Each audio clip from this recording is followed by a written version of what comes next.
La construction a traversé toutes les crises, toutes les guerres.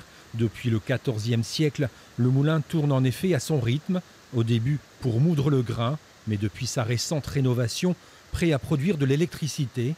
Autant dire que le rêve des propriétaires de le relancer pourrait être freiné. C'était un ouvrage qui était à l'abandon depuis déjà pas mal d'années et qui menaçait ruine. Et j'ai dit, bon, ben, il n'y a pas. J'ai eu l'opportunité de l'acheter. Et à partir du moment qu'on a mis le pied à l'étrier, on ne peut plus lâcher, quoi. À l'origine de cette fronde, la directive européenne sur la qualité de l'eau, une réglementation qui impose des travaux.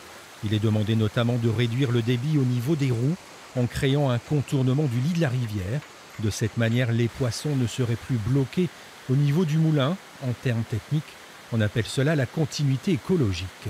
Il y aurait moins de débit, il n'y aurait plus la belle chute que vous voyez et que vous entendez et qui fait quand même effectivement presque le bonheur du village avec les cloches du clocher.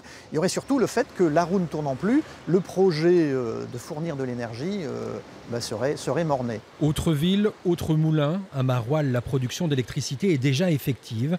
Mais ici, on préfère accompagner la législation pour garder tous les avantages du bâtiment. Ça consisterait à créer un bras de contournement qui contournerait le lit majeur pour se reverser directement dans le gouffre. C'est pas faisable partout en effet, il y a certains moulins qui sont fondants en titre et qui ont toujours leur turbine, donc ça permet d'appuyer le dossier. La mairie de Maroilles, c'est justement le cas. Elle est propriété de l'ouvrage. À Grand-Failly, on craint plus qu'ailleurs les effets de cette décision politique, louable sur le papier, mais qui dans les faits pourrait défigurer ces paysages qui font la beauté de l'Avesnois.